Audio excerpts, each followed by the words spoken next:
Jadi teman-teman silakan absen ke dosen masing-masing. Oke, aman ya absensi ya? Baik. Ya, teman-teman pada pagi hari ini kita bersyukur ya, karena kita kedatangan tamu yang sangat spesial. Bisa disaksikan di layar. Ada hari ini kuliah tamu kita dari Pak Ferry Wirawan Teja. Teman-teman, Bapak Ibu dosen, Pak Victor, Pak Endi, Pak Dio, Pak Gideon, Bu Nur, dan rekan-rekan dosen yang lainnya, terima kasih sudah bisa datang di auditorium untuk ikut bersama di kuliah tamu ini. Baik, teman-teman sekalian, ini adalah kuliah yang sangat langka di mana kita akan mendapat insight dan pengalaman yang nyata langsung daripada pakar kita seperti itu untuk leadership. Nah, ayo teman-teman kita maksimalkan ya untuk sesi ini. Jadi bisa fokus, kemudian teman-teman nanti ada sesi Q&A, teman-teman bisa bertanya langsung kepada Pak Ferry Wirawan Teja. Baik, tidak berlama-lama lagi, langsung kita berikan kepada Pak Ferry. Tetapi sebelumnya mungkin bisa ditampilkan untuk CV-nya Pak Ferry, Kak. Nah, teman-teman, Pak Ferry Wirawan Teja sudah hadir bersama kita saat ini ya. Beri applause dulu teman-teman sebelum saya ya, thank you Pak Ferry. Beliau ini adalah owner teman-teman daripada PT. Wah, teman-teman sudah pada tahu semua ya. Saya Anda sebutkan PT apa? Halo, jangan nanti itu jadi Q&A ya. Oke, teman-teman, beliau ini adalah memiliki knowledge yang luar biasa, ada di strategic management, HR management, leadership. Kemudian beliau juga merupakan education dan consulting ya. Nah, teman-teman bisa baca di sini, beliau ini adalah merangkap ya beberapa perusahaan di sini. Ini hanya sebagian kecil. Ya, tidak ditampilkan semua, bisa 11 halaman ya Pak ya untuk pengalamannya. Ini ada dari Tan Corporation, Duta Abadi Primantara, LB Group ya. Kemudian ada Pertamina, Infinity, kemudian ada Ebert ya, Semen Gersik dan lain-lain. Teman-teman nanti bisa lihat di sini. Kemudian, nah ini teman-teman, beliau ini ternyata juga sudah menjadi pakar di teaching. Teman-teman jangan heran ya, beliau ini mengajar dengan fluent sekali, bahwa sudah berpengalaman di mana, di Ubaya, bahkan di UC sudah beberapa kali gitu ya Pak Ferry ya. Ya. Baik, dan teman-teman di bawah ada publish books, ada buku-buku yang sudah ditulis oleh Pak Ferry Wirawan. Nanti teman-teman bisa beli atau bisa lihat di e-booknya ya.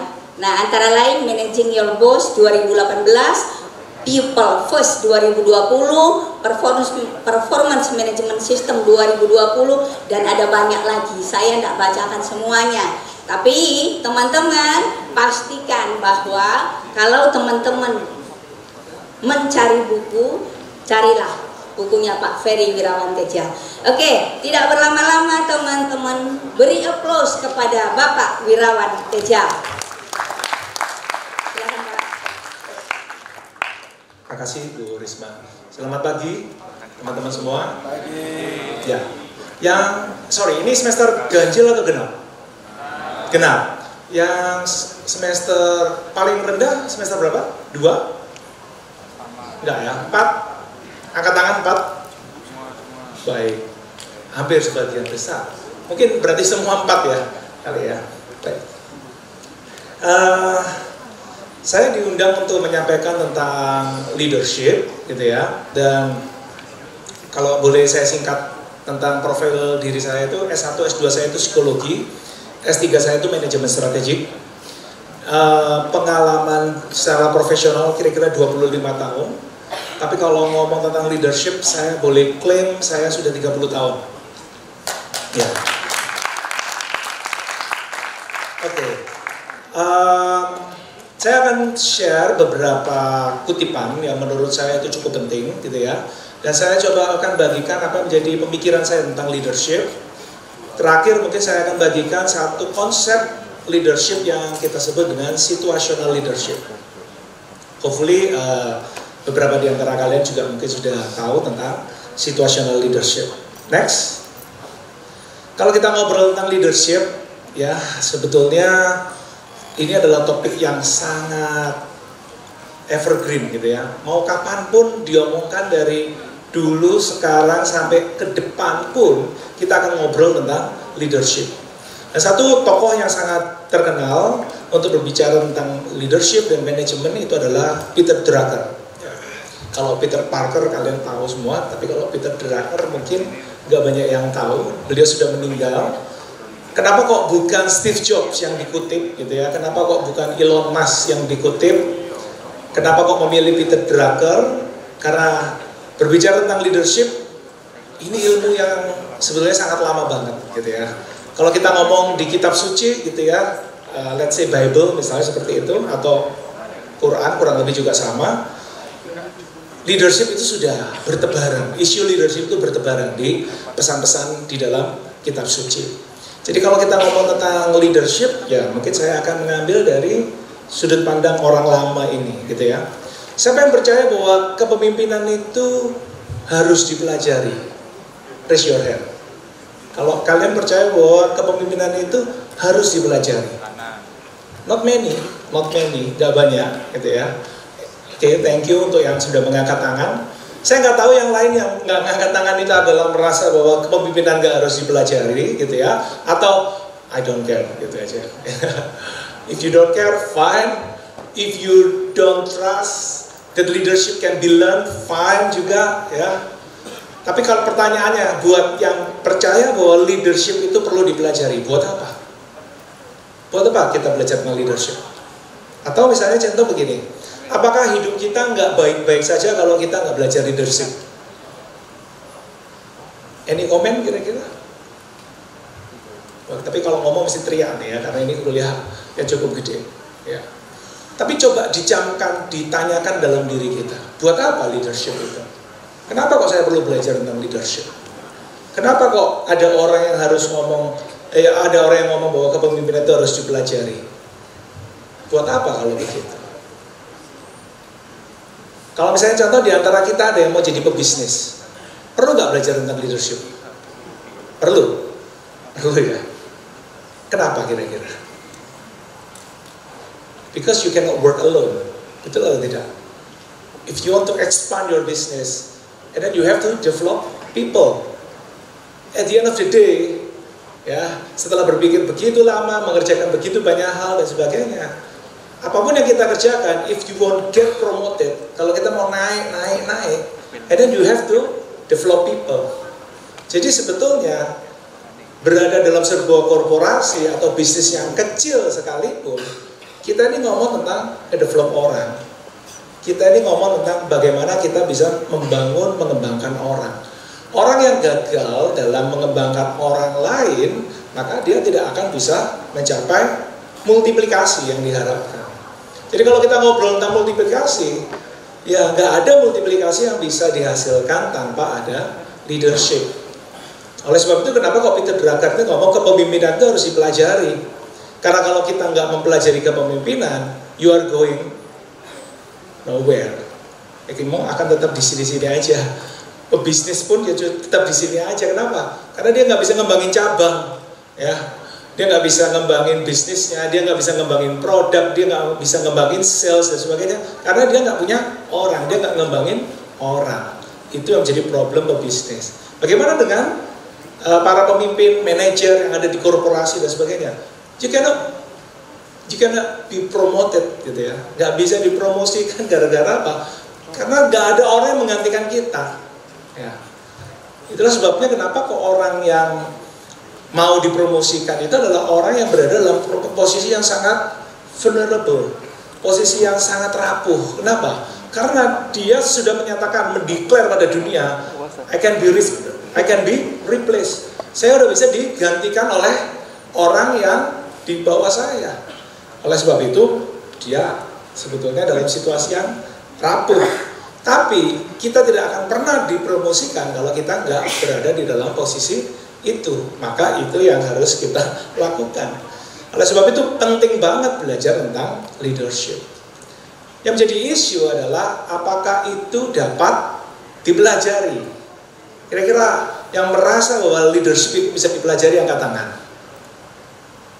Oke, beberapa orang konsisten angkat tangan. Ya. Percaya bahwa leadership itu harus dipelajari, percaya juga bahwa leadership itu dapat dipelajari. Tapi berapa banyak di antara kita yang realize bahwa ketika kita lihat di sekeliling kita, nggak banyak loh yang bisa memimpin, betul atau tidak? Ya, what happened this morning yang sebetulnya juga kita tahu juga bahwa leadership itu matters. Kan? Oleh sebab itu menurut saya beberapa orang itu menyatakan bahwa leadership itu adalah bakat. Ya. Leadership itu, leader itu dilahirkan, bukan dilatih. Siapa yang percaya bahwa leader itu dilahirkan? Angkat tangan. Oke. Beberapa orang yang bagaimana yang kira-kira mungkin bisa menjadi seorang pemimpin? Kalau kira-kira kalian melihat saya, kira-kira ada nggak satu kualitas yang membuat saya itu bisa jadi pemimpin? Apa ciri atau sifat seorang pemimpin itu kira-kira apa? Yes? Bijak. Bijak, wow. Jawabannya sangat bijak juga gitu ya. Bijak gitu. Tapi bijaksana itu kan agak susah banget di ini ya. Saya baru bisa mengerti kamu bijak ketika saya berinteraksi denganmu, ya kan? Tapi sebelum misalnya contoh kamu lihat saya bisa memimpin atau tidak kan nggak mungkin ngomong kualitas bijak, betul atau tidak? Tapi kira-kira apakah saya bisa memimpin atau tidak? Atau pemimpin itu paling gampang dilihat dari sudut pandang yang mana? Dari perilaku, kira-kira apa? Kira-kira saya coba ya ini. Pemimpin itu orang yang minder. Enggak, ya. Kira-kira pemimpin itu orang minder? Enggak. Kalau begitu saya kebalik. Pemimpin adalah orang yang confident. Iya, ya. Pegang mic gak gemeteran, bisa ngomong lancar seperti sekarang ini, ya itu berarti minimal adalah orang yang confident. Pertanyaannya, apakah orang yang confident itu pasti bisa memimpin? Enggak juga. Ya, banyak penyanyi ya bisa confident di panggung kemudian pegang mic dan sebagainya, tapi apakah dia bisa memimpin? Belum tentu ya. Tetapi beberapa penyanyi yang berani menghentikan konser lalu kemudian menegur ada seorang yang melecehkan orang lain, kira-kira itu pemimpin atau tidak? Halo? Pemimpin atau tidak? Kenapa? Pemberani. Oh, jangan-jangan pemimpin juga pemberani. Oke, ya. Pemberani pasti, pemimpin belum tentu gitu ya. Oke, nanti kita lihat ya. Nanti kita lihat apakah seorang pemimpin itu seperti yang tadi dikatakan bahwa dia itu seperti apa ya sebetulnya seorang pemimpin itu. Nah, pernyataan bahwa kepemimpinan itu dapat dipelajari itu berarti kita akan membuat kepemimpinan itu seperti berlatih karate atau berlatih ahli bela diri apapun itulah ya, ilmu bela diri lainnya. Pada waktu kita belajar karate, ya saya baru mulai belajar karate. Jadi sabuknya masih putih gitu ya. Saya dilatih untuk memukul. Oh, gini loh, kalau memukul itu begini loh. Ya, bukan mukul begini aja, bukan. Mukul itu begini. Nah, ada puterannya. Gurunya itu selalu ngomong bahwa selalu muter. Bahkan begini pun juga muter. Ininya pun juga harus kencang karena ini seakan-akan kayak menghantam orang yang ada di belakang yang mungkin saja membokong kita. Jadi ini suatu apa?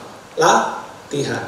Sebetulnya yang saya sedang lakukan, yang senpai saya juga sedang latihkan, saya sedang membangun muscle memory. Jadi memori ototnya itu sedang dibangun. Kira-kira demikian. Ya. Berarti selama leadership itu bisa diwujudkan dalam bentuk perilaku, maka sebetulnya leadership itu adalah hal yang bisa dipelajari. Oke, next. Jadi kalau kita ngobrol tentang leadership, sekali lagi ini Peter Drucker yang ngomong ya, bahwa kalau kita ngomong dia itu pemimpin, pemimpin itu pasti punya pengikut, gitu ya. Kelas ini adalah kelas yang tidak mudah untuk dipimpin. Pertama, jumlahnya sangat besar. Kemudian areanya sangat luas, gitu ya. Untuk mengharapkan semua memperhatikan sana dan sebagainya, it's not easy, gitu ya. Tetapi minimal ketika saya berbicara, Bu Risma berbicara, everyone's silent, itu mungkin sudah lumayan. Yang lebih penting lagi, ketika saya ngomong apa dan itu diikuti, maka sebetulnya I'm trying to lead this class. Jadi boleh dibilang kalau misalnya saya juga ngomong begini, kalau seandainya ada seseorang yang mengaku dirinya pemimpin, tetapi dia tidak diikuti, maka besar kemungkinan dia bukan seorang pemimpin. Pertanyaannya, seorang influencer itu pemimpin atau tidak? Kalau definisinya seperti ini, influencer kira-kira seorang pemimpin atau tidak? Pemimpin di dunia maya, tapi bukan di dunia nyata. Bahwa dia punya follower, seperti disebutkan demikian ya, bahwa banyak yang menyukai yang dia tampilkan dan sebagainya seperti itu, dia adalah seorang pemimpin. Oke, yang kedua, pemimpin itu bukan untuk dicintai atau dikagumi ya. Steve Jobs ngomong begini, kalau kamu mau pingin jadi orang yang dicintai ya jualan es krim, gitu ya. Bahwa seorang pemimpin itu justru adalah orang yang menggugah zona nyaman para pengikutnya. Supaya apa? Pengikutnya mengikuti. Bahkan pengikutnya itu harus keluar dari zona nyaman untuk pergi bersama dengan dia. Itu adalah seorang pemimpin ya. Yang ketiga, kalau ada orang terpilih jadi wali kota, jadi gubernur, pada waktu mereka dilantik jadi wali kota dan gubernur, makan pesta 7 hari, itu totally wrong gitu ya. Katanya Peter Drucker, kalau kamu menjadi seorang pemimpin, ya kalau orang Jawa kira-kira kamu pergi aja ke goa gitu ya, bertapa di sana dan sebagainya, untuk dapat apa? Wangsit, untuk dapat apa? Vision, untuk dapat satu hal yang kita akan buat itu adalah roadmap, kira-kira demikian. Untuk kota yang kita pimpin. Karena kepemimpinan itu adalah jabatan, amanah, tanggung jawab, bukan hal yang untuk dirayakan. Di kitab suci saya malah sebetulnya disebutkan pemimpin itu adalah melayani, gitu ya. Jadi kalau kamu mau terbesar dalam kerajaan sorga, gitu ya katanya, ya, and then you have to serve. Kamu harus melayani, dan it is not easy. Itu bukan hal yang mudah. Dan kalau beberapa orang di gereja ngomong saya melayani Tuhan gitu ya, padahal bukti melayani Tuhan itu adalah melayani orang sesama. Dan itulah kepemimpinan. Kepemimpinan itu nyata dan hadir untuk memberikan keteladanan ya. Jadi ketika kita disebut seorang pemimpin, and then you have to be present, available, on time gitu ya, dan bisa diakses ya. Kalau seorang pemimpin kemudian sembunyi, tidak terlibat, lalu kemudian tidak pernah on time dan sebagainya, maka itu akan jadi problem besar untuk kepemimpinan. Terakhir, ini tambahan dari saya sih sebetulnya, ini bukan ngomongnya Peter Drucker. Saya mengacu pada seorang yang saya cukup kagumi, dia ngomong begini, loh, beberapa orang kan alergi dengan khotbah gitu ya, kata khotbah aja sudah menyebalkan. Ya, nggak ada yang orang yang suka dikhotbahi loh kan ya. Kata khotbah itu sudah tidak terlalu menyenangkan. Tetapi ada seseorang yang mengatakan pada saya bahwa loh, berkhotbahlah setiap hari. Kalau perlu pakai kata-kata. Pertanyaannya kan gini, gimana caranya khotbah kalau nggak pakai kata-kata, betul nggak? Maka sebetulnya silakan berkhotbah lewat apa? Tindakan kita. Itu jauh lebih powerful dibandingkan dengan kata-kata. Banyak pemimpin yang too many words gitu ya, tapi sebetulnya tindakannya nothing. Dan itu jadi problem besar. Next. Sekali lagi ini dari Peter Drucker ya. Pertanyaan seorang pemimpin nomor 1, kalau kita diutus menjadi ketua, pemimpin, apapun itu, ketua panitia dan sebagainya, ya. Pertanyaan yang pertama itu adalah, yang sangat penting itu adalah apa yang perlu dikerjakan, bukan apa yang saya ingin kerjakan, ya. Pada waktu saya jadi seorang profesional di sebuah perusahaan, saya sudah belajar pernyataan ini, ya. Bahwa pertanyaan yang harus diajukan oleh saya kepada perusahaan ketika saya pertama kali join perusahaan itu adalah apa yang perlu saya kerjakan.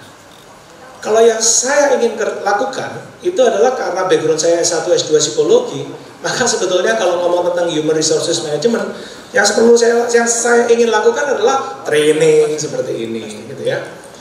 Bangun KPI, Key Performance Indicator, mengukur produktivitas, performance, ya. Recruitment and selection, itu karena background saya adalah seorang sarjana psikologi, psikolog bahkan, ya. Tetapi pada waktu itu perusahaan nggak butuh saya untuk melakukan semua yang saya ingin lakukan. Perusahaan justru ingin saya melakukan sesuatu hal yang saya tidak punya kemampuan sebetulnya untuk melakukan, yaitu apa? Ngomong tentang industrial relation. Jadi pada waktu itu perusahaan menghadapi tantangan yang sangat besar, bahwa ada perselisihan hubungan industrial, ada problem dengan serikat pekerja, ada problem dengan polisi, bahkan pemilik perusahaan itu dipanggil 2 kali oleh Polres karena isu kecelakaan kerja. So many conflicts, issue, problems yang tidak bisa diselesaikan dengan aspirasi apa yang ingin saya lakukan. Nah, can you imagine kalau saya ngotot untuk melakukan apa yang menjadi kesukaan saya, dan saya tidak melakukan apa yang diperlukan oleh perusahaan, apa yang terjadi? Ya, kacau balau pasti, ya. Perusahaan itu berada dalam sebuah situasi yang penting dan urgent and important. Dengan kata lain, itu adalah krisis, gitu ya. Itu adalah krisis besar sebetulnya. Dan perusahaan itu punya omset itu kira-kira udah triliun. Dan setiap mogok kerja yang terjadi dalam 1 hari itu merugikan perusahaan itu bisa puluhan miliar. Nah, kalau HRD-nya saya nggak punya kepemimpinan yang benar seperti itu ya, saya malah melakukan apa yang ingin saya lakukan, tapi tidak peduli dengan apa yang diperlukan oleh perusahaan. Wah, ya mungkin dalam waktu 3 bulan mungkin udah dipecat kali ya. Nah, saya langsung bertindak dengan cukup cepat. Saya hire beberapa orang yang mengerti tentang hukum ketenagakerjaan. Bahkan saya hire 2 sarjana hukum untuk membantu saya untuk menyelesaikan problem hari ini dan problem yang mendatang. Kira-kira demikian pada waktu itu yang saya lakukan. Laki ini ya udah selesai semua urusannya, dan perusahaan itu sampai sekarang hampir tidak punya problem lagi tentang industrial relation. Jadi yang kedua, apa yang dapat dan harus saya lakukan untuk membuat perbedaan? Ya, kalau nomor 1 udah terjawab, sebetulnya yang nomor 2 itu menjadi lebih gampang gitu ya. Dan yang kedua yang mungkin kita harus lakukan itu adalah ya jangan menjadi sama dengan orang lain, seperti itu. Nomor 2 ini pertanyaan strategik sebetulnya. Ini ngomong tentang mission statement. Ini kalau nomor 2 itu adalah ketika seorang pengusaha itu adalah seorang pemimpin. If you are the leader of your business, of your organization, the second question is crucial gitu ya. Apa yang bisa saya lakukan? Dan itu membuat perbedaan besar. Kalau sama-sama aja berarti percuma. Nomor 3, apa misi dan sasaran organisasi ini? Apa yang sebetulnya diinginkan? Hasil yang diinginkan. Ini sebetulnya harus menjadi pertanyaan ketika kita diinterview oleh perusahaan. Apa kontribusi masing-masing orang? Berarti kita udah mulai nanya individu-individu yang bergabung dengan kepemimpinan kita. Apa kekuatan mereka? Apa kelemahan mereka? Bagaimana mereka akan bekerja sama? Next. Buat saya, ini sudah pemikiran saya, gitu ya. Buat saya, pemikiran saya bersama John Maxwell. John Maxwell mengatakan, ya, what is leadership? Kalau seandainya leadership can be defined in one word, maka leadership itu adalah influence. Gitu. Ya. Jadi balik lagi nih, kalau ada seorang rocker atau artis yang nyanyi di panggung, lalu dia bisa menghentikan konser, lalu kemudian dia mengarahkan seluruh penonton untuk mengadres satu problem yang sedang terjadi di sana, dan kemudian membuat mereka mendukung apa yang dia katakan, he is the leader. Karena dia punya pengaruh. Gitu. Ya. Jadi mohon maaf nih, karena yang saya ajak ngomong ini adalah kalian anak-anak muda gitu ya. Sebetulnya mari kita coba cek ya. Parents yang ngomong tapi nggak didengerin sama anaknya, sebetulnya ya parents itu nggak punya leadership. Dan someday kalian menjadi parents. Ya. Jadi kalau misalnya contoh, kalian sekarang nggak mempedulikan omongan orang tua, omongan siapa dan sebagainya seperti itu, someday kalian akan jadi adult. Kalian jadi orang dewasa, kalian nanti jadi parents. Dan kalau kalian jadi parents, lalu kemudian atau kalian jadi adult, kalian jadi manager, nobody cares, nobody wants to pay attention to your words, ya sudah, berarti you don't have influence. If you don't have the influence, and then you're not a leader, itu menjadi problem besar, ya. Makanya membangun influence ini menjadi sangat penting sekali, ya. Kalau kita bisa menginfluence, mempengaruhi orang lain dan sebagainya, besar kemungkinan kita sedang memupuk kemampuan untuk menjadi seorang leader. Yang kedua, punya pengaruh itu tujuannya untuk apa? Endingnya kalau saya punya pengaruh, at the end of the day, buat apa pengaruh itu? Make things happen, gitu loh. Jadi kalau misalnya contoh kita seorang manajer, kita seorang pebisnis, and then after 3 months, 6 months, 1 year, nothing happens, ya ngapain? Buat apa kita di hire? Ya. Jelek-jelek Sintayong itu make things happen gitu loh, ya kan ya. Patrick masih nggak tahu kita. Tapi kalau kita ngobrol tentang football, national football coach, ya you are hired to lead, to give, to share your influence, to make things happen at the end of the day. Sehingga pada akhirnya yang kita harapkan itu terjadi. Nah, kalau yang nomor 2 ini terjadi, as a leader kita itu bisa make things happen, maka di bagian yang ketiga ini sebetulnya menjadi lebih mudah. Pada waktu kita nge-develop people, people itu recognize kita adalah orang yang achieve, adalah orang-orang yang punya prestasi.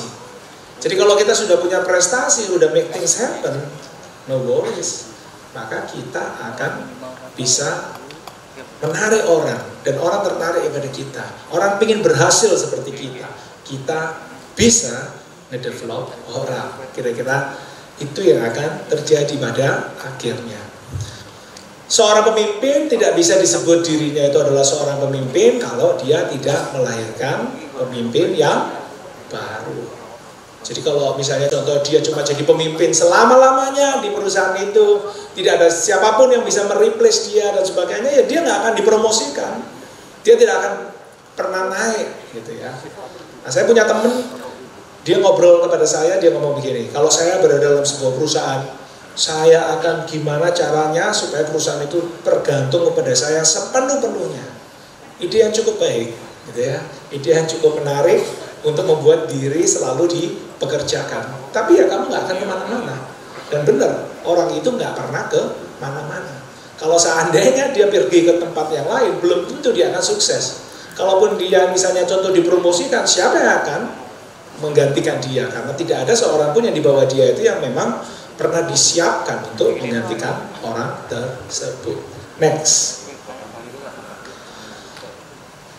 sebetulnya ini mungkin akan saya lewatkan gitu ya, tapi mungkin saya coba share sedikit aja.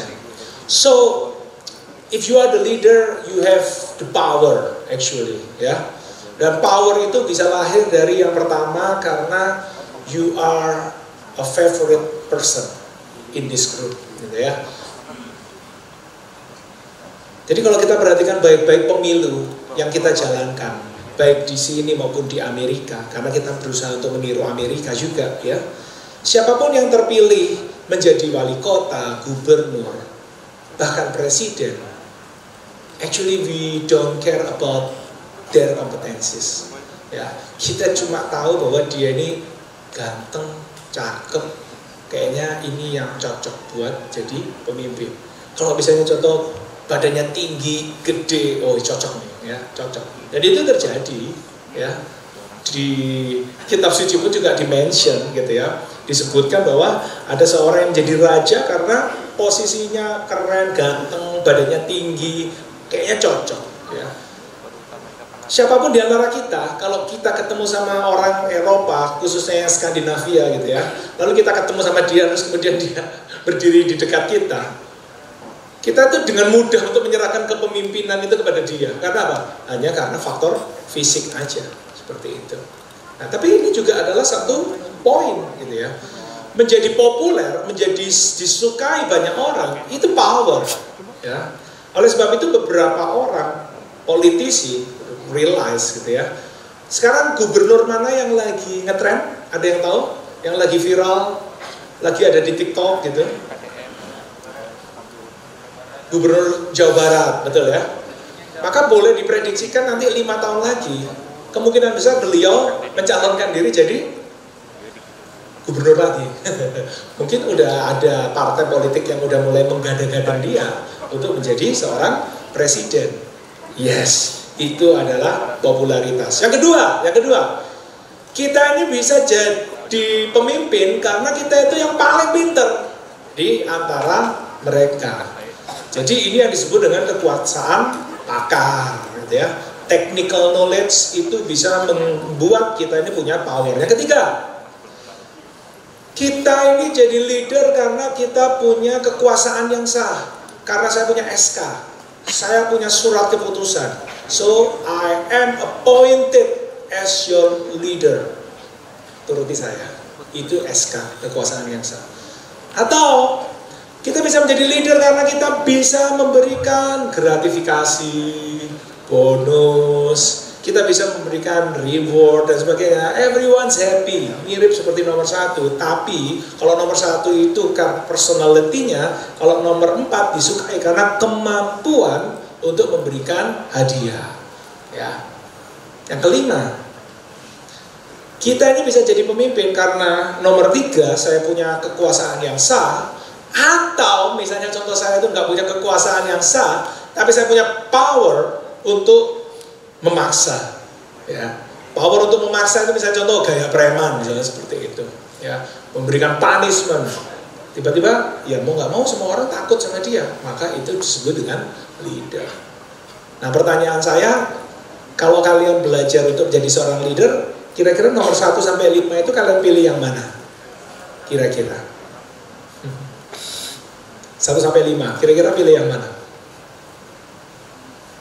Sesuai preferensi kepribadian gitu ya. Oh saya nggak enakan pak, kayaknya nomor 5 saya nggak pilih. Seperti itu. Tapi ketika kalian menjadi seorang parents, kira-kira sebagai orang tua, kira-kira nomor 5 itu penting nggak? Penting. Ya. Problem sekarang itu karena gentle parenting, misalnya seperti itu. Karena gentle parenting tidak memberlakukan kekuasaan yang memaksa. Nomor 4 penting nggak? Penting. Kalau kamu juara kelas, nanti kamu dapat sepeda, misalnya seperti itu. Itu adalah nomor 4. Nomor 3 ya sudah jelas gitu ya. Udah tinggal serumah dan sebagainya, orang tua punya power. Ya. Jam 9 tidur. Ya. Kalau nggak tidur, nomor 5 yang jalan ya. Seperti itu. Terus yang kedua, kira-kira kalau parent itu bisa nggak menjadi seorang yang pakar? Bisa banget. Seorang anak normalnya tanya apa aja kepada orang tuanya, normal. Ya. Dan itu adalah merupakan kekuasaan pakar. Nomor satu, ya, bisa nggak orang tua itu disukai? How? Gimana caranya orang tua bisa disukai? Menurut kalian, kalian kan belum jadi orang tua. Gimana caranya supaya orang tua bisa disukai? Pengen nggak menyukai orang tua? Pengen sih. How? Nah, oke. Saya jadi pengurus panti asuhan di Solo. Saya sering banget ke Solo, gitu ya. Kalau saya ngomong sama anak-anak itu, besar kemungkinan mereka mendengarkan saya dibandingkan para staf. Why? Ya, number one soalnya. Kenapa kalau saya disukai? Simple. Waktu hujan deras, mereka hujan-hujan, saya ikut hujan-hujan sama mereka. Ya. Waktu mereka main sepak bola, saya ikut main sepak bola sama mereka. Waktu mereka main kelereng, alamak, ya, pinggang saya udah mau copot gitu ya, saya main kelereng sama mereka. Jadi pada waktu saya bersama-sama dengan mereka dan sebagainya, bonding itu terjadi, ikatan itu terjadi. Berarti sebetulnya nomor satu pun bisa dilakukan oleh orang tua ketika mereka mau main sama anaknya, gitu ya. Dan pada waktu kita jadi pemimpin pun ya, if you want to be a good leader ya bersama-samalah dengan rekan-rekanmu. Kalau misalnya contoh rekan-rekanmu itu, yuk makan di kantin itu, padahal kamu gak terlalu suka sama kantin itu, yuk kesana. Dan tujuannya adalah sebetulnya get along dengan tim kita. Next. Oke, saya mungkin agak lebih cepat lagi gitu ya. Basically sebetulnya kalau kita ngomong pemimpin itu, number one, we can be a leader ketika kita itu jadi messenger gitu ya. Atasan ngomong apa, sampai ke kita sampaikan kepada bawahan, kira-kira begitu ya. Dosen ngomong apa, ngomong ke kita sebagai ketua panitia, lalu kita sampaikan pada anggota kepanitiaan. Tapi yang menjadi isu adalah ketika bawahan kita itu menyampaikan sesuatu, lalu kita tidak bisa memberikan solusi, kita bertanya kepada atasan kita, dosen kita misalnya ya, atau manajer kita. Lalu kemudian atasan atau dosen atau manajer itu memberikan solusi dan sebagainya sampai kepada saya sebagai messenger sampaikan lagi kepada bawahan. People see us as a messenger. Kira-kira itu adalah posisi yang cukup baik nggak sebagai seorang leader? Enggak, gitu ya. Karena kamu itu cuma apa? Menyambung lidah aja. Dan apa? Respect yang kita berikan kepada dia? Nggak ada, ya. Bahwa seorang pemimpin itu cuma jadi messenger, dan itu terjadi dalam dunia korporasi, bisa nggak? Bisa banget. Sebetulnya not good at all. Saya boleh ngomong sebetulnya bukan level 1, level 0 bahkan. Ya. Lalu sebetulnya yang berikutnya yang menjadi cukup penting itu adalah you are a leader if you are the problem solver. Ya. Pada satu titik tertentu kita ini perlu membangun technical kompetensi, ya, menjadi pakar di satu hal dan sebagainya itu. Yes, you are the leader. Bagaimana caranya supaya saya bisa membangun kompetensi itu? Ya belajar, ya. Setiap problem yang timbul dan sebagainya tidak langsung kita sampaikan pada atasan. Kalau enggak kita akan jadi seorang messenger. Lagi ya sebetulnya ya. Hari-hari ini kita ngomong ada ChatGPT, Gemini dan sebagainya. Sebelum kita ketemu dengan siapapun, bahkan ketika saya sebelum ketemu dengan klien dan sebagainya, saya bisa mempelajari organisasi itu lewat artificial intelligence. Jadi ketika kita itu mampu menyelesaikan problem, endingnya itu bukan hanya informasi, tapi kita memberi keputusan. Ya. Mungkin kalian nggak pernah berada dalam sebuah situasi kepemimpinan, but mungkin kalian juga pernah, gitu ya. Satu hal yang sangat menimbulkan situasi yang tidak enak ketika kita jadi anak buah adalah kita nggak dapat keputusan. Itu problem besar. Ya. Mukanya anak buah yang nggak dapat keputusan itu kayak gimana? Pusing ya. Jadi kayak gimana? Kalau saya nggak diputus-putusin terus saya mesti melakukan apa dan sebagainya seperti itu. Nah ini problem besar. Tapi ketika seorang pemimpin bisa dan berani membuat keputusan, maka anak buah itu memberikan respect kepada pemimpin. So anything happens, problem happens, I will come to my leader because he or she can solve the problem. Itu yang akan menjadi cukup menyenangkan buat semua orang sebetulnya, bukan hanya buat anak buah, buat pemimpin juga, karena dia merasa bahwa dia berkontribusi juga terhadap proses grup itu. Dan yang ketiga, ketika ya seseorang itu tidak hanya menjadi problem solver, tetapi dia juga bisa menjadi coach. Ya. Harapannya apa? Ya ada regenerasi harapannya demikian. Ya. Tapi pertanyaannya kan begini, apa yang di-coachingkan? Apa yang dimentorkan? Apa yang dilatihkan kepada anak buah? Menurut kalian kira-kira apa? Kalau nomor 1 itu messenger, nomor 2 itu adalah problem solver, hasilnya nanti keputusan ya. Nomor 3 adalah coach, yang di-coachingkan apa kira-kira? Problem solving itu sendiri. Bagaimana kita bisa berlibur di Bahama 2 bulan gitu ya, berlibur di Hawaii 3 minggu gitu, kalau kita nggak pernah melatih problem solving kepada anak buah kita. Pada waktu kita pergi, pada waktu kita cuti 2 hari, anak buah kita telepon kita terus. Karena apa? So many things cannot be solved without our presence. Jadi kehadiran kita itu penting banget buat tim. Itu keren banget ya buat kita ya. Tapi sebetulnya nggak keren buat leadership. Keren itu adalah ketika kita libur 2 hari, 3 hari nggak ada yang nyari kita. Itu keren. Bahkan seminggu nggak ada yang nyari kita, itu lebih keren lagi. Berarti semua aman. Gitu. Loh Pak, kalau misalnya contoh saya bisa digantikan begitu, berarti bahaya dong posisi saya. Nah, jadi isu ketika leader yang bagus, walaupun seminggu dia tidak ada, tetapi dia masih dibutuhkan oleh perusahaan, karena perusahaan tidak bisa berkembang kalau orang ini tidak ada. Tetapi untuk daily operation, perusahaan ini baik-baik saja. Itu yang menjadi kontribusi dari pemimpin. Next. Jadi secara singkat, gimana caranya kita shifting dari messenger ke problem solving? Ya, tingkatkan kompetensi teknis, pahami problem dengan baik dan sebagainya, buat keputusan, bertanggung jawab. Jangan kemudian kalau ada keputusan yang salah ngeles, kasih ke orang lain dan sebagainya, maka respect tidak didapatkan. Next. Bagaimana shifting dari problem solver menjadi coach? Ya, kenali kompetensi tim, ya, pahami kematangan mereka. Komitmennya sejauh mana? Itu yang nanti kita akan pelajari di situational leadership, gitu ya. Dan kemudian kita hargai kontribusi mereka. Next. Oke, secara cepat saya juga akan sampaikan bahwa apa perbedaan antara leadership dengan manajemen. Mungkin saya kasih gambaran seperti ini. Saya kasih gambaran ilustrasi seperti ini. Sebut saja saya pergi dengan kalian, kita akan menebang hutan. Ya, beberapa di antara kalian ada yang membawa gergaji manual, beberapa ada yang membawa gergaji yang manual tapi gede, bisa berdua untuk menggergaji. Lalu beberapa juga membawa gergaji mesin. Oke, tibalah saatnya kita menebang hutan. Hutan ditebang, kira-kira yang paling cepat pakai apa? Mesin. Ya, yang paling nggak cepat pakai gergaji yang manual sendirian gitu ya, yang kecil banget, lama gitu ya.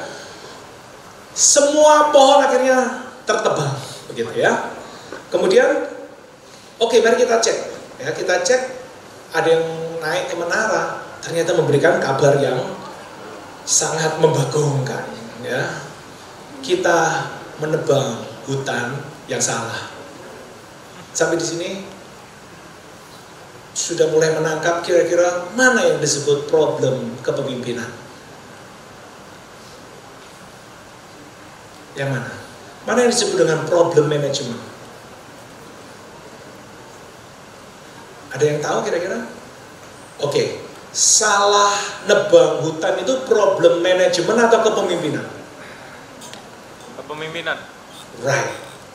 Ya, kalau gitu gergaji mesin yang lama banget, nggak selesai-selesai itu problem manajemen atau kepemimpinan? Manajemen. Manajemen. Oleh sebab itu sebetulnya kalau kita ngomong tentang manajemen itu adalah doing the things right, mengerjakan hal-hal dengan benar. Yaitu kalau mau gergaji ya pakai mesin lah, jangan pakai itu dan sebagainya. Tetapi yang jadi isu leadership itu adalah do the right things. memilih hutan yang benar itu adalah problem isu kepemimpinan. Next, saya lewatkan ini ya. Jadi makanya kenapa kok John Maxwell itu ngomong begini, tidak ada keberhasilan manajemen yang dapat mengimbangi kegagalan kepemimpinan. Jadi seandainya semua itu pegang gergaji mesin gitu ya, pohon tumbang dengan sangat cepat dan sebagainya, tapi kalau hutanmu salah, nothing man. Bahkan kamu itu sedang merusak lingkungan.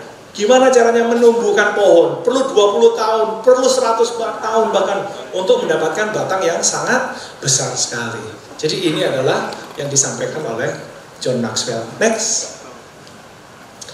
Nah, Ramcharan ngomong begini, ya. Kegagalan kepemimpinan secara umum itu adalah gagal mengenali dan mempekerjakan orang yang tepat.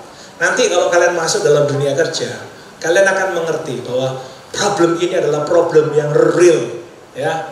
So many staffs, pelaksana, officer, personel itu tidak berada di tempat yang tepat dan keliru mengerjakan segala hal. Dan itu problemnya bukan dia, bukan mereka, tapi leader di atasnya orang-orang ini yang gagal mengenali dan mempekerjakan orang dengan tepat. Yang kedua, udah gitu membiarkan orang yang tidak tepat ini dalam pekerjaan dalam waktu yang terlalu lama. Makanya sekarang kita mengenal istilah toksik dan sebagainya seperti itu. Sebetulnya mungkin bukan orang itu yang toksik, tapi leadernya yang toksik, jangan-jangan. Karena dia nggak ngerti penempatan orang yang tidak tepat pada tempat yang sebetulnya tepat, itu yang menyebabkan problem yang terus-menerus gitu. Nah, mengapa ini terjadi? Si Charan ngomong begini, karena perusahaan itu lebih fokus untuk menghasilkan output daripada milih orang. Nggak ada waktu milih orang, rekrut orang, interview orang. We don't have that luxury, gitu ngomongnya. Saya nggak punya waktu untuk melototi resumenya orang dan sebagainya, ngeliatin orang di LinkedIn. Kita nggak punya waktu. Problem itulah yang menyebabkan kita keliru untuk mendapatkan orang. Yang kedua, pemimpin tidak punya waktu untuk menyeleksi orang. Yang ketiga, udah punya waktu juga nggak cakap, gitu ya. Oh ini oke nih, ini oke nih, ini oke. Kenapa? Dagunya kelihatan bagus, gitu ya. Edan kan, milih orang karena masalah fisik, milih orang karena masalah wajah dan sebagainya seperti itu. Atau milih orang karena dia adalah likable, adorable, ya, membuat kita suka sama orang itu juga bukan hal yang benar. Next. Jadi kalau kita ngomong tentang kepemimpinan sih sebetulnya Ramcharan ngomongnya and again itu, dia ngomong begini, dari mengelola diri sendiri mengelola orang lain. Dari yang kedua mengelola orang lain ke mengelola manajer. Dari mengelola manajer fungsional. Dari manajer fungsional manajer bisnis. Bisnis manajer grup sampai ke manajer korporasi. Waktu kita ngomong istilah manajer, udah itu adalah sebetulnya leader, gitu ya. Next. Nah, ini isu yang terakhir yang saya coba sampaikan. Waktu saya 1 jam, ya, untuk menyampaikan. Nah, kenapa kok saya memakai konsep kepemimpinan situasional? Ya. Coba next terlebih dahulu. Jadi kalau kita ngomong tentang gaya kepemimpinan, itu mulai dari directing, S1, yang paling bawah, S1 gitu ya, directing. S2-nya itu adalah coaching, S3 itu adalah supporting, dan S4 adalah delegating. Ya. Kira-kira gaya kepemimpinan kurang lebih seperti itu, teman-teman. Ya. Kira-kira, kita memilih gaya itu karena apa? Kenapa kok kita memilih directing? Nah, kebanyakan orang, dia memilih directing karena saya orangnya dominan, maka saya memilih directing. Directing adalah gaya yang paling pas buat saya, karena saya orangnya dominan, gitu ya. Dan memang orang yang dominan, secara alamiah, dia cenderung untuk directing. Mengarahkan, nyuruh, telling, komando. Itu gambaran dari S1. Siapa orang yang suka memberikan coaching? Ya, siapa yang suka memberikan supporting dan delegating? Leader saya itu yang di perusahaan terakhir itu gayanya delegasi, Kenapa kok dia delegasi? Karena sebetulnya dia males. Jadi kenapa kok dia punya gaya delegasi? Ya paling gampang delegasiin aja, hancur ya nanti urusan nanti. Jadi orang yang easy going mungkin gayanya delegasi. Ya. Yang coaching, yang suka ngajarin gitu ya, itu adalah orang yang memberikan coaching. Supporting mungkin ya kayak mama-mama, padahal mama-mama belum tentu begitu gitu ya. Mama-mama yang mendorong, yo oke, nah kamu bisa, sip, lakukan, good, keren dan sebagainya. Ya. Itu adalah berbagai gaya. Nah, problemnya adalah semua gaya ini perlu kita lakukan. Semua gaya ini ya, bahkan harus kita lakukan kepada orang yang berbeda-beda. Jadi ini yang disebut dengan situational leadership, bahwa leadership style yang kita miliki itu adalah kecenderungan atau preferensi kepribadian kita. Namun sebetulnya yang tepat kapan saya menggunakan gaya ini, ternyata itu tergantung pada tim kita. Jadi yang dibawain ada D1, D2, D3, dan D4. Itulah yang menyebabkan kita punya gaya S1, S2, S3, S4. Jadi D1 itu adalah low competence and high commitment. Mungkin saya langsung aja ke next slide. Jadi kalau misalnya contoh kita punya orang yang pemula, kemampuannya masih kurang bagus, tapi antusias gitu ya, maka gaya yang paling cocok itu ya arahkan dia. Kenapa kok perlu mengarahkan? Karena dia nggak punya kemampuan itu. Dia bahkan nggak ngerti bahwa itu adalah problem. Dan buat kita seorang pemimpin, loh, ini problem, kamu harus selesaikan problem ini, gitu. Jadi oleh sebab itu kita ngarahkan si pemula ini. Jadi peran mengarahkan, memerintahkan itu sangat besar. Telling itu sangat besar. Saya baru hire driver ini kira-kira 2 bulan yang lalu. Nah sebagai pemula yang baru bekerja dengan saya, ya otomatis saya lebih banyak mengarahkan, telling dan seterusnya. Saya punya kepentingan besar untuk dia kompeten. Kapan ngerem, kapan ngegas, gitu ya. Kemarin dia nyetir hampir nabrak, gitu ya. Dan saya baru realize, my safety depends on him, gitu kan ya. Oke, berarti saya harus pay attention dengan perilaku dia. Mungkin dia nggak ngerti cara memegang kendaraan tipe A, tipe B, atau tipe C, kita mesti ngajarin step by step. Bahkan kalau perlu berikan soal, ajarin jawabannya, lulusin seperti itu ya. Poinnya jadi begini, kadang-kadang dites, ditanyain, kira-kira udah paham belum ini dan sebagainya. Coba jelasin lagi kepada saya. Itu adalah gaya yang pertama. Next. Bagaimana dengan seseorang yang dia udah belajar, kompetensinya udah berkembang dari low menjadi mid gitu kan ya. Tapi dia menemukan rasa frustrasi ya, kecentok sana, kecentok sini. Jadi akhirnya dia menjadi kecewa seperti itu. Nah, dalam hal ini seorang pemimpin harus menjadi coach. Coach kuncinya adalah dialog 2 arah. How are you? Gitu ya. Is it okay? Everything's okay.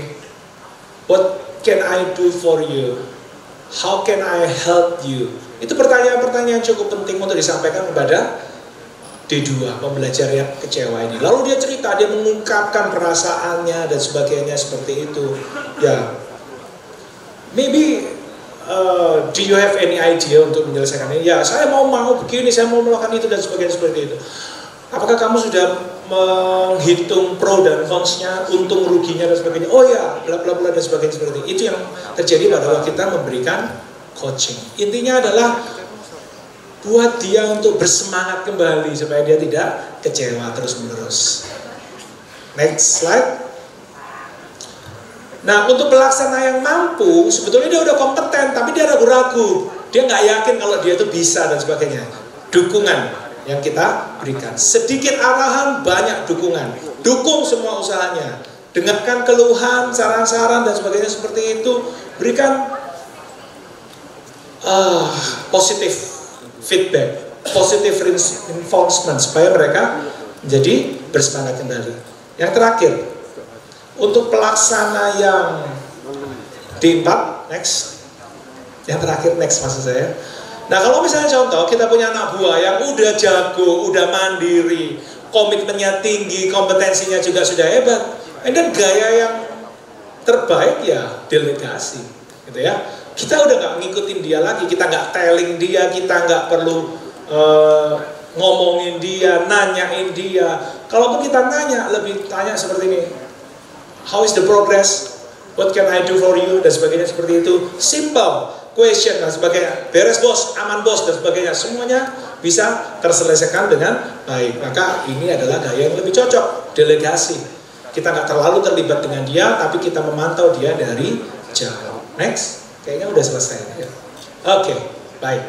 Kira-kira saya sampai di sini, Bu Risma, silakan kalau misalnya ada pertanyaan. Iya, terima kasih Pak Ferry. Beri aplaus yang meriah teman-teman untuk Pak Ferry. Ya, kita sudah mendapat insight masukan yang luar biasa. Dan sekarang saya harapkan teman-teman bisa aktif untuk bertanya kepada Pak Ferry. Karena insight yang disampaikan sangat inspiratif dan aplikatif teman-teman. Jadi teman-teman bisa tanya lagi yang lebih mendalam, silakan. Seperti itu. Nah teman-teman, kita sampai kepada sesi Q&A.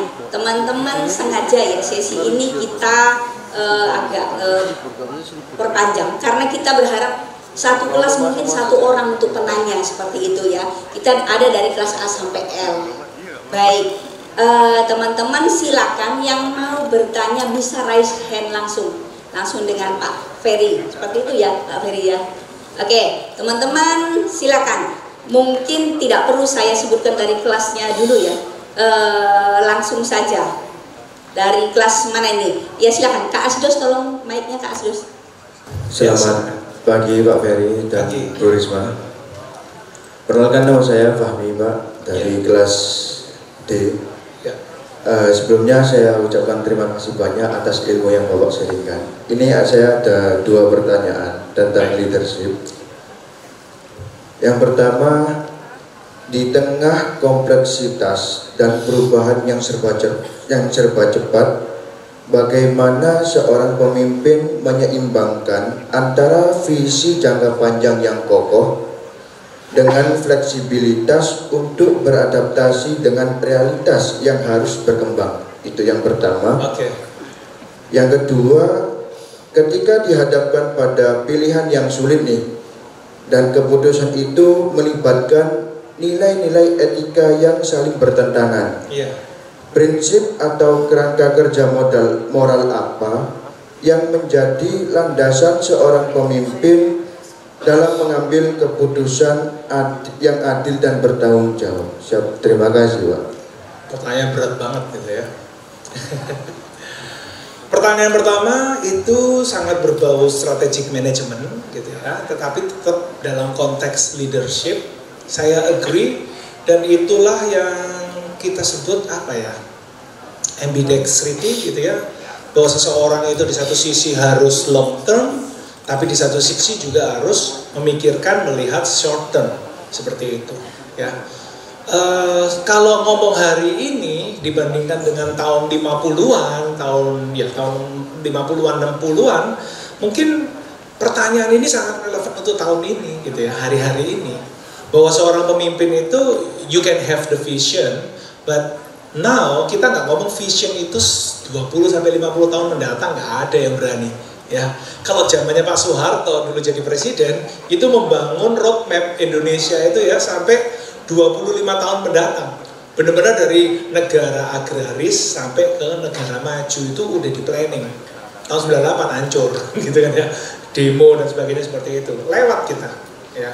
Kita nggak tinggal landas dan sebagainya, karena memang ternyata semua pembangunan yang dulunya itu tidak dibangun dengan yang pertanyaan nomor 2, value yang kokoh itu tadi ya. Ternyata kemajuan-kemajuan yang dihasilkan itu tidak mengandung unsur etik, lalu value, moral yang baik dan sebagainya. Ternyata pembangunan yang kita jalankan itu ternyata nggak bagus. Itu yang terjadi. Kalau itu ngomong yang nomor 2 ya. Nah, balik lagi ke nomor yang pertama, bahwa sekarang ini kalau orang itu ngomong visi, itu paling top 10 tahun. Bahkan sekarang ada yang sudah mulai menggagas bahwa visi itu cuma 5 tahun. Seperti itu ya. Sekarang ini kalau kita ngomong tentang goal, itu enggak ngomong 5 tahun, enggak. Ngomongnya cuma 2 tahun. Ya, karena apa? Artificial intelligence yang terbaru ini ya, dengan machine learningnya dan segala teknologi informasi itu sudah mempercepat banyak hal. Mau nggak mau, maka kita itu harus bergerak dengan sangat cepat sekali. Ditambah lagi sama pemimpin yang agak edan-edan dikit gitu ya, bikin volatile bisnis, ya, membuat keputusan tarif dan sebagainya seperti itu. Berarti itu kan mau nggak mau harus cepet tuh. Kalau saya adalah pemilik bisnis yang terkena dampak tarif, maka saya harus membuat keputusan yang sangat cepat. Ya, bukan hanya masalah sangat cepat, tapi saya juga harus punya ordal yang kenal sama kebijakan-kebijakannya Trump dan sebagainya seperti itu. Ya. Siapa yang tahu kalau itu adalah prank?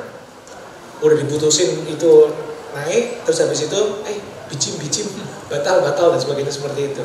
Itu kan sebetulnya mengacau balaukan dunia persilatan. Kira-kira itu nomor 1.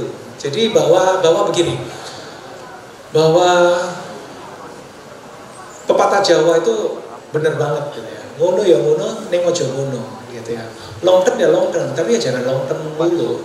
Short term ya short term, tapi jangan short term dulu. Jadi dua-duanya ini harus dikuasai dengan sangat seimbang. Saya pikir itu yang bisa message yang cukup penting untuk pertanyaan nomor pertama. Dan nomor yang kedua, dalam mengambil keputusan apapun dan sebagainya, perusahaan-perusahaan besar itu realize bahwa mereka itu harus punya satu prinsip moral yang membuat mereka itu sustainable, bisnis yang terus-menerus ada, bukan hanya sekarang ada kemudian habis itu hilang. Ya, bisnis yang sustainable ini memang lahir dari value, dan value ini yang kemudian diwujudkan dalam bentuk corporate culture itu tadi. Segala keputusan-keputusan besar, termasuk keputusan bisnis, itu harus mengandung unsur value ini. Pedoman atau kompas yang bisa memandu pemimpin itu membuat keputusan itu adalah value di dalam organisasi. Saya pikir itu untuk jawaban saya. Terima kasih. Oke, sama-sama. Iya, baik. Keren ya Pak, mahasiswa kita sampai posisi yang sulit sudah dipikirkan Pak. Good leader Pak. Iya. Baik, silakan itu sudah ada yang raise hand. Baju putih Kak. Iya. Halo Pak Ferry. Iya. Perkenalkan, nama saya Mayer. Saya ada 2 pertanyaan yang cukup menjadi keresahan bagi saya. Oke. Pertama di bagian tingkat evolusi yang sudah Pak Ferry bahas tadi. Kira-kira untuk mencapai ke sistem korporat manajemennya, mulai dari kita mengelola orang lain sampai di bagian korporat. Iya. Pak Ferry sendiri prefer untuk tarik orang dari internal, dididik sampai ke bagian korporat, atau tarik dari eksternal, mungkin orang-orang yang sudah hebat dari luar kita tarik. Itu pertama. Lalu kedua,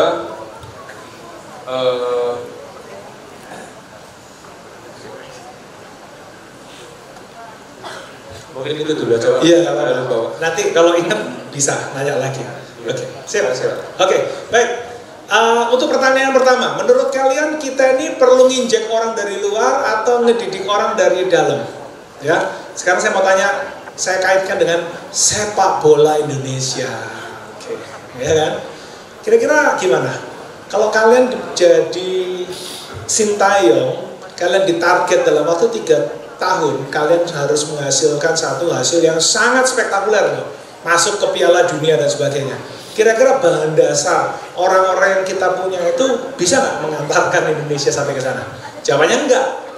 Oleh sebab itu kenapa kok Sintayong memilih pemain-pemain asing untuk dinaturalisasi? Dari zaman dulu kita itu suka guyon, ya, orang lama bukan kalian. Orang lama itu suka guyon gini ngomongnya.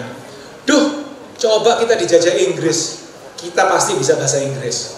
Kita ini dijajah Belanda, udah nggak bisa bahasa Belanda, bahasa Indonesia kadang belepotan dan sebagainya seperti itu. Kayak nggak ada gunanya gitu loh, dijajah sama Belanda. Tapi hari ini Ya, guyonan itu kayak, loh, ternyata ada gunanya dijajah Belanda. Ya, bahwa kita bisa ngambil anak atau cucunya mantan orang Indonesia yang ada di Belanda, lalu kemudian kita bisa naturalisasi mereka. Sampai pelatih Belanda aja wanti-wanti, ngapain bondong-bondong ke Indonesia? Ya, ngapain kalian kok sampai harus pergi dari Indonesia? Begitu besar pengaruh kita. Jadi saya lihat begini, kapan saya injek orang dari luar, kapan saya saya akan bangun orang dari dalam, tergantung urgensinya. Gitu. Kalau kalian merasa kalian melihat bahwa ini adalah urgent dan orang yang di dalam itu nge-build kan perlu waktu, betul atau tidak? Ya, nge-build orang itu 3 tahun. 1 tahun pertama dia masih diajarin, baru menguasai bidang yang dia kerjakan. Tahun yang kedua dia itu baru memantapkan pemahamannya dia. Tahun ketiga syukur-syukur dia itu bisa memperbaiki apa yang dia sudah kerjakan. Dan kebanyakan orang Indonesia lemah di situ. I tell you the truth. This is the fact. Orang Indonesia berarti sobo. Kita semua, betul atau enggak? Males. Ya. Kalau bahasa kembang Jepun, lantu. Males gitu loh. Nggak mau berkembang. Ya, nggak mau belajar dan sebagainya seperti itu. Maka hanya orang yang mau bertumbuh yang boleh dikasih kesempatan. Yang malas dan sebagainya, taruh aja di situ, biarin dia di situ. Mau 10 tahun, 20 tahun, ya mereka satisfied di situ. Gitu sih jawaban saya. Oke, terima kasih Pak, cukup menjawab. Ya. Saya meyakini kalau Indonesia ini lebih mengarah ke sumber daya alam lebih besar daripada sumber daya manusia yang bagus. Dan kalau kita melatih untuk internal kita sendiri mungkin perlu makan waktu cukup banyak. Sedangkan kita sendiri sebagai misal pengusaha atau pembisnis waktu sangatlah berharga. Nah, kalau kita menarik orang dari luar, eksternal, kira-kira bagaimana caranya Pak? Apa tantangannya, gitu kan ya?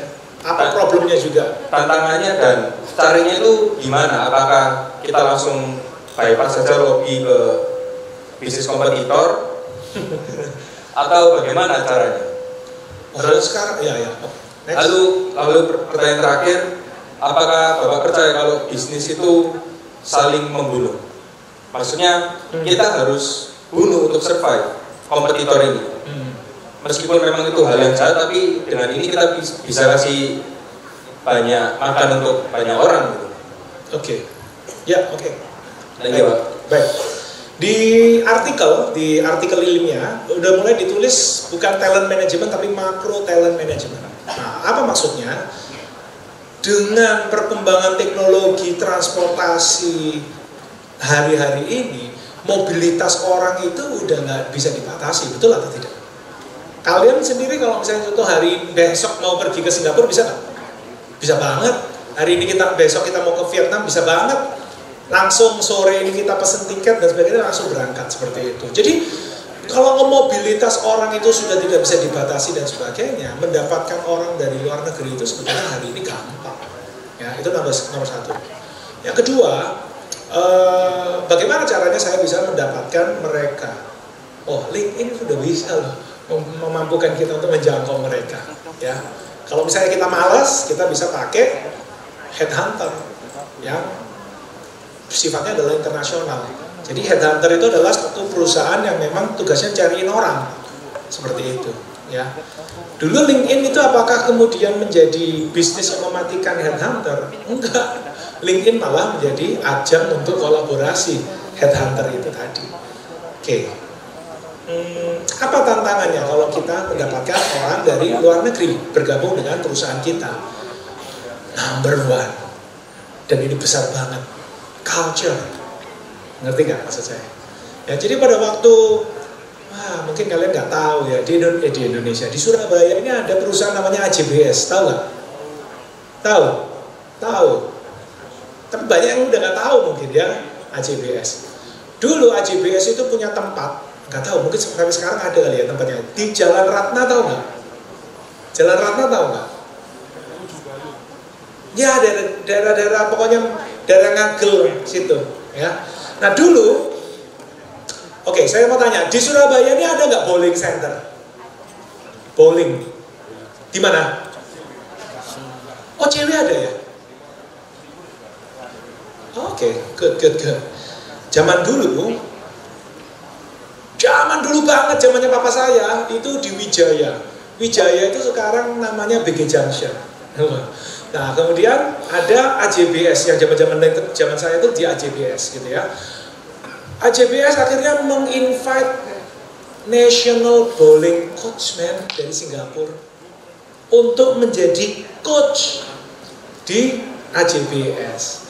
Bukan hanya menjadi coach, dia menjadi mentor buat saya. Karena saya adalah GM-nya Bowling Center. Nah, problemnya si William Wu itu ngomong begini kepada saya.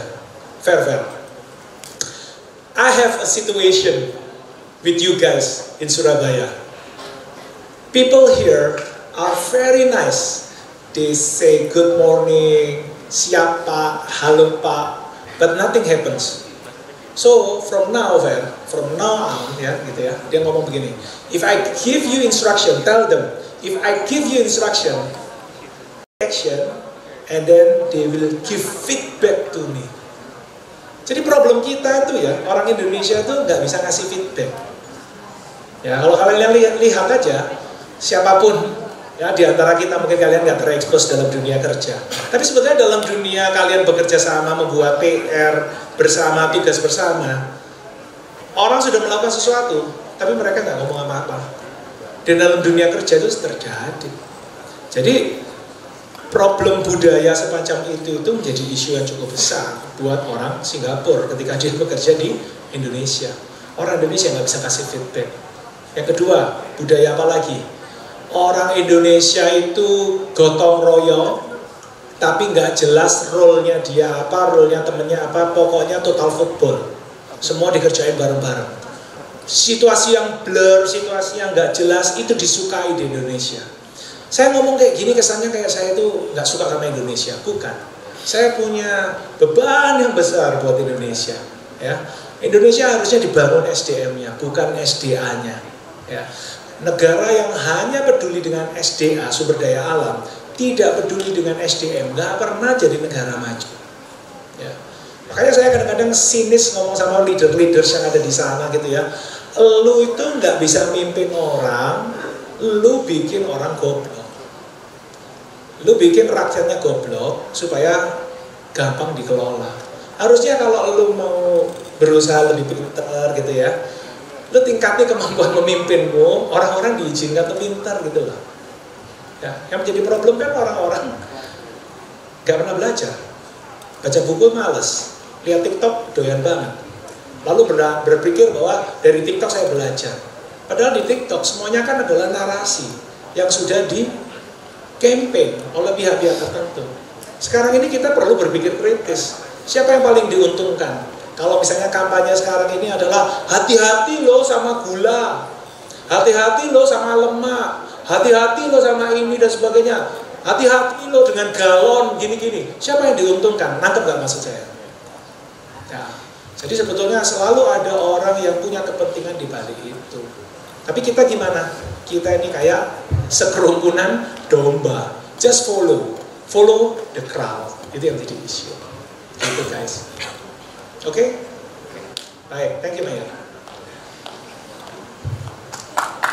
Beri applause dulu teman-teman. Dari kelas apa? Dari kelas apa?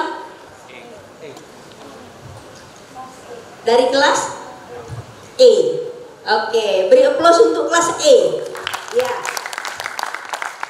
Jadi mahasiswa kita ini sudah dalam critical thinking-nya ini, Pak Ferry. Jadi kita tunggu ini pertanyaan selanjutnya. Silakan, saya perlu mention kelasnya. Halo teman-teman, silakan. Karena insight yang inspiratif dan aplikatif bisa kita temukan di sini langsung daripada narasumber kita. Ayo kita maksimalkan kesempatan ini. Silakan. Ini dari kelas B kayak gini. Beri applause dulu untuk kelas B. Selamat pagi Pak, perkenalkan nama saya Revalinda dari kelas B. Ingin bertanya, dari tadi kan pertanyaannya berat, ini lebih ke kayak mahasiswa aja nih. Okay. Kita mahasiswa itu pasti kita dituntut untuk menjadi pemimpin. Apalagi kita IBM, kita belajar gimana caranya jadi leadership. Tapi tuh yang tadi kita dari awal kan Bapak ngomong kayak leadership itu bisa dipelajari. Yang ingin saya tanyakan adalah gimana sih caranya ngebuat orang tuh bisa dengar apa yang kita katain, kayak apa yang kita pimpin. Karena yang saya alami sendiri tuh nggak semua orang loh bisa denger kayak apa yang kita ngomong, walaupun kita udah berusaha jadi leader yang baik, tapi tuh nggak semua orang bisa kayak ngikutin gitu. Nah, sarannya dari Bapak apa? Iya. Makasih. Oke. Ini justru pertanyaan yang penting gitu ya, yang menjadi tidak mudah untuk dijawab. Gitu ya. Kenapa kok tidak mudah dijawab padahal kita 1 jam udah ngomongin hal ini gitu ya? Seakan-akan pertanyaan ini itu kayak memaksa saya untuk membuat satu intisari dari apa yang saya sampaikan itu kira-kira seperti apa. Bagaimana caranya saya bisa nge-lead orang? Bagaimana caranya saya juga bisa dikasih perhatian sama orang dan sebagainya seperti itu. Saya pikir yang pertama, yang paling penting itu you have to show respect. Itu nomor 1. Kepada siapa? Kepada orang lain. Ya. Misalnya contoh di sini, saya ngelihat nih, ya. Saya sebagai seorang sarjana psikologi, psikolog gitu ya, dan sebagainya seperti itu. Saya pay attention pada kalian semua. Kalian pay attention kepada saya, ada yang nggak pay attention kepada saya dan sebagainya seperti itu. Fine. Harga diri saya tidak terganggu dengan hal-hal itu. Paham ya maksud saya ya? Fine. Definitely fine gitu. Nah, if you want to be a leader, and then kamu kan pingin juga omonganmu didengerin gitu kan ya. Number one yang paling gampang, start mulai dari sekarang itu adalah kamu mulai memperhatikan orang lain yang lagi ngomong. Paham nggak maksud saya? Ya, ketika kalian belajar, semua kalian belajar untuk menunjukkan respect kepada orang lain, coba mendengarkan ketika ada seorang yang berbicara dan sebagainya, sebetulnya ada satu quality yang sedang tumbuh dalam dirimu, gitu ya. Saya nggak bisa ngomong ini. Ini adalah sesuatu hal yang sangat psikologis banget. Saya nggak ngomong dari sudut pandang manajemen, nggak sudut pandang leadership dan sebagainya. Tapi membangun benih itu yang cukup penting di dalam diri kita. Nah, saya menyukai hal-hal leadership itu mulai dari SMA, gitu. Ya, saya membaca buku leadership itu dari SMA. Bukunya John Maxwell, bukunya Leroy Ames dan sebagainya itu saya udah mulai baca itu sejak SMA. Karena ketertarikan saya dan sebagainya, secara tidak sadar dari membaca buku, attitude yang saya punya dan sebagainya, ketika seorang leader itu berbicara, saya pay attention. Lalu kemudian saya mulai mengerti, ada seseorang yang memang benar-benar bagus, ada yang nggak terlalu bagus-bagus amat dan sebagainya. Mulai saya menganalisis. Ketika saya menganalisis dan sebagainya, saya dapati, oh berarti ada beberapa quality yang memang mendukung orang itu menjadi leader, ada beberapa quality yang tidak mendukung orang itu menjadi leaders. Salah satu quality yang cukup penting adalah menjadi example, menjadi teladan dan sebagainya seperti itu. Seperti yang tadi saya katakan bahwa berkhotbahlah setiap hari bila perlu pakai kata-kata. Ya. Bagaimana caranya saya berkhotbah tentang on time? Ya, being on time, betul atau tidak? Saya selalu 30 menit, apapun acaranya, selalu 30 menit datang. Saya punya reputasi, saya punya personal brand, bahwa saya itu adalah orang yang konsisten untuk on time, seperti itu. Nah, itu pesan yang saya berikan. Secara konsisten saya sampaikan. Lewat apa? Tindakan saya, bukan kata-kata. Seperti itu. Nah, itu bisa menjadi leader di bidang ketepatan waktu dan sebagainya. Dan dalam hal yang lainnya gimana? Ya, tunjukkan lewat tindakan-tindakan itu tadi. Nah, apalagi yang membuat kita itu berbicara terus kemudian orang mendengarkan dan sebagainya? Ya, tentu salah satunya adalah kita menguasai hal itu. Saya nggak mungkin berbicara tentang leadership kalau saya nggak menguasai tentang leadership. I am very passionate dengan leadership. Saya pelaku leadership, saya pembelajar tentang leadership. Itu yang membuat saya menjadi lebih gampang untuk di follow, hopefully. Kira-kira demikian. Baik, saya kembalikan lagi ke moderator. Iya, menjawab Kak, luar biasa. Iya, Pak Ferry, bisa dikatakan Pak, hal-hal yang ditanyakan dari mahasiswa kita ini sangat aplikatif Pak, sehingga langsung gimana sih caranya gitu ya Pak, supaya bisa diikuti oleh pengikut seperti itu. Nah, teman-teman mungkin bisa dilanjutkan hal-hal apa, aplikatif apa lagi yang bisa kita dapatkan dari Pak Ferry. Silakan teman-teman. Oke. Waktu teman-teman, saya harapkan teman-teman aktif karena momen ini sangat spesial ya. Pak Ferry ini tidak punya waktu untuk selalu bisa datang ke UC teman-teman. Ya, oke, teman-teman, kita sepakat bahwa all of us akan menjadi good leader seperti itu ya. Oke, silakan, ini kayaknya Sam ini. Silakan Sam.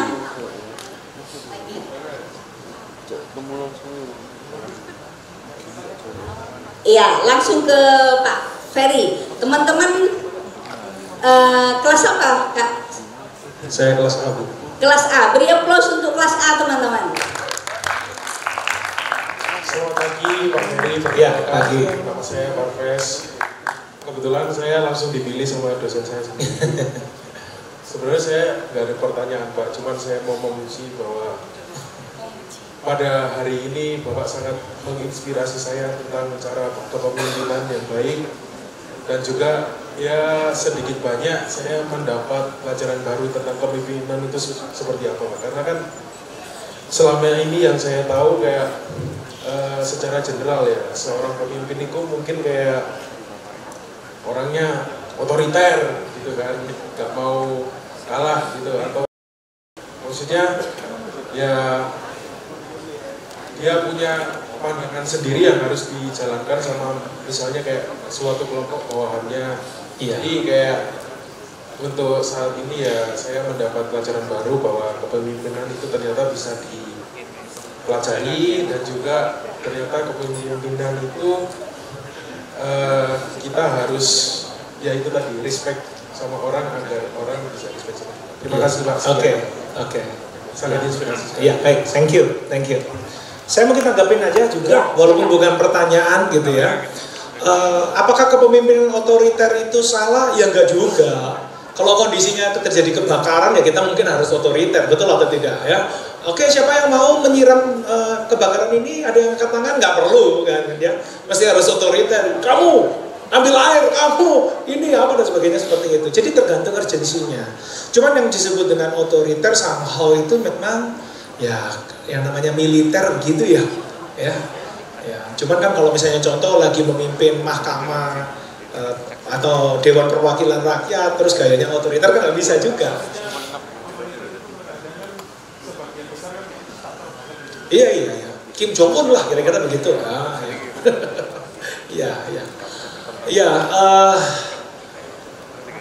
Artinya gini, semua style gaya leadership itu berguna asal disesuaikan dengan situasi dan kondisinya. Kebetulan Blanchard itu ngomong tentang situational leadership itu dia hanya melihat dari sudut pandang anak buah. Ketika anak buahnya begini, ya gayanya 4 itu. Dia membangunnya simpelnya seperti itu. Kok nggak ada otoriter? Ya memang nggak ada hubungannya dengan yang ini. Seandainya pun yang mirip sama otoriter itu yang S1, directing. Itu pun juga tidak perlu bergaya otoriter, cuma ngedirect aja. Cuman kalau bedanya directing dengan delegasi kan lebih unsur melepas, sedangkan directing itu lebih cenderung untuk kita mengarahkan dengan ketegasan, dengan jalur yang sudah ditentukan. Kira-kira begitu? Ya, sama-sama. Ya Pak, memuji ya Pak, salah satu bagian daripada leadership ya Pak. Berarti mahasiswa kita ini sudah punya bakat leadership ini. Kamu sudah memuji Pak Ferry dari dalam hati kamu. Dari lu bukan dia paling. From the deep of my heart. Iya, itu ya Pak Ferry. Sekali lagi teman-teman beri aplaus untuk Pak Ferry Irawan Teja. Baik, masih 3 question ya, masih 3 pertanyaan. Silakan teman-teman dari atas mungkin.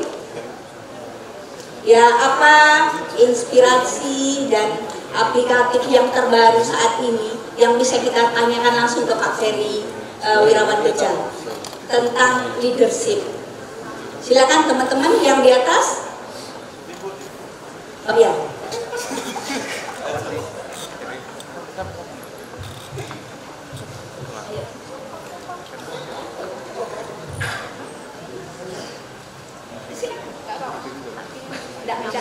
Tidak ada punishment ya Pak? Iya, kita di kelas itu kebetulan berbicara tentang style yang transaksional, Pak. Jadi style leadership yang transaksional. Jadi kalau menguntungkan bagi perusahaan dikasih reward, kalau merugikan dikasih punishment seperti itu ya. Jadi teman-teman nggak usah khawatir.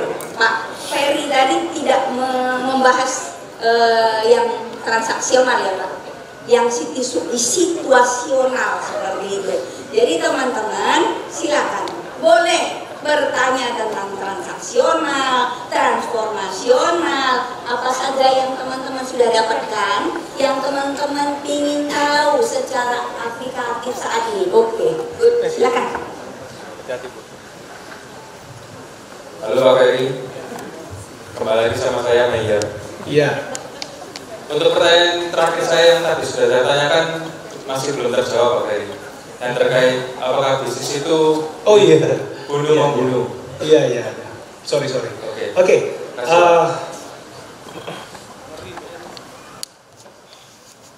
Kalau perspektifnya kita itu bahwa bisnis itu adalah pertempuran, peperangan, ya maka we need to kill competitors.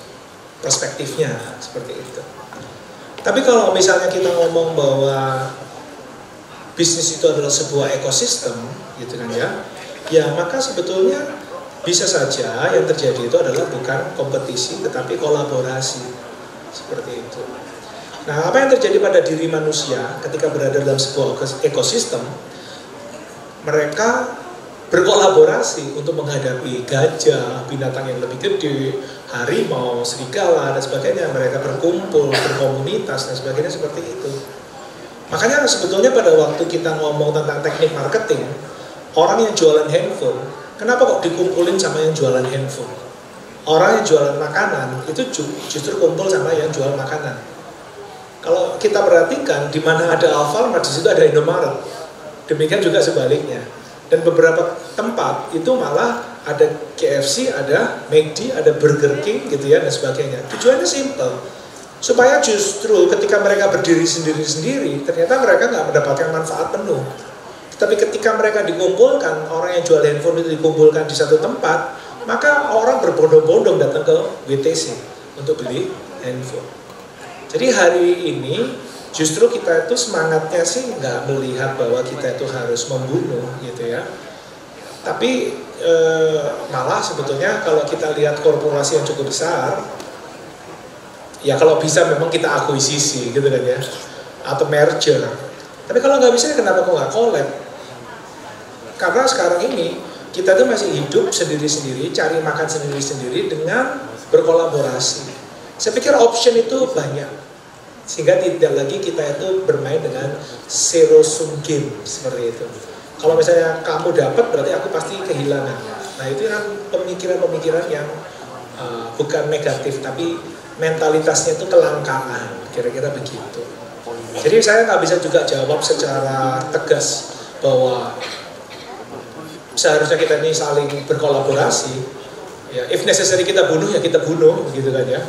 Tapi ya saya kok melihat tren yang terakhir ini justru orang itu agak jauh berpikir ke sana, tapi memikirkan justru ke kolaborasi untuk menjadi lebih besar. Itu satu. Kolaborasi itu kenapa sih kok kita perlukan? Karena kita nggak punya sumber dayanya sendiri. Paham kan maksud saya?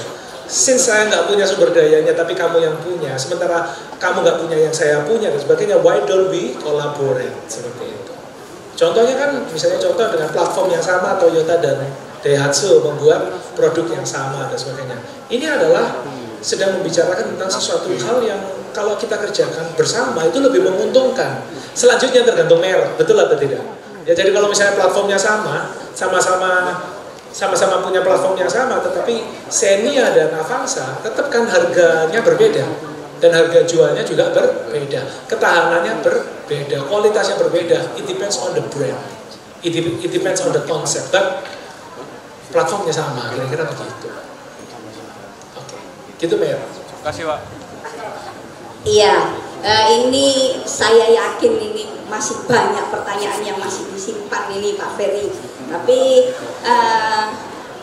atau mungkin satu lagi teman-teman mengingat waktu kita, silakan. Halo. Oh iya, paling atas Kak. Itu Kak, diantar mic-nya. Paling atas. Silakan atas kanan. Ayo lari Kak.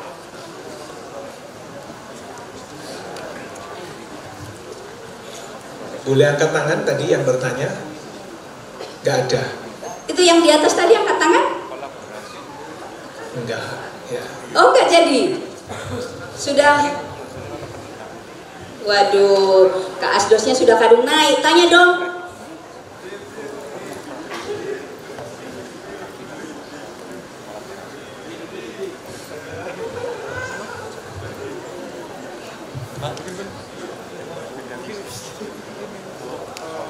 Cek.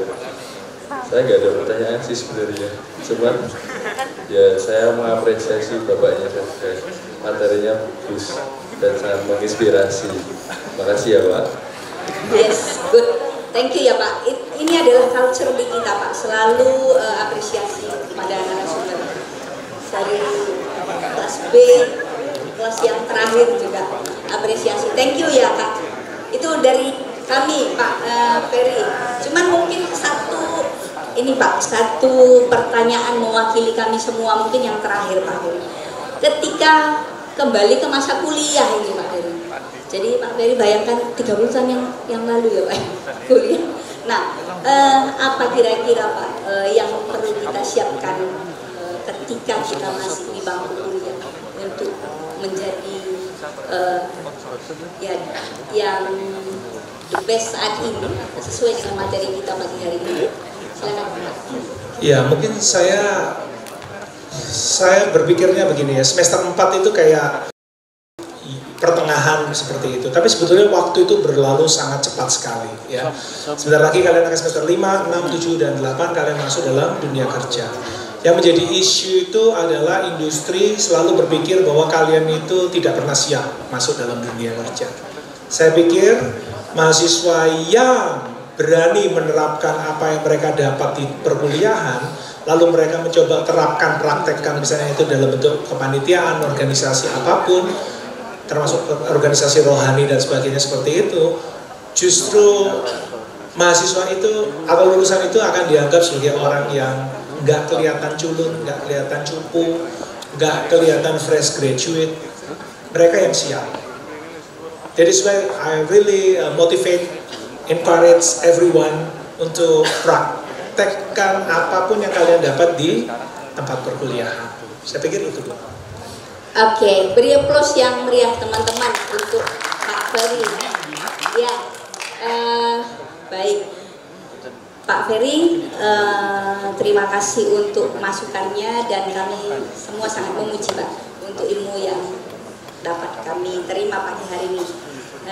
Baik, teman-teman, kita beri apresiasi kepada Pak Ferry dengan kami memberikan sertifikat Pak untuk tanda terima kasih kami kepada Pak Ferry. Silakan diterima Pak.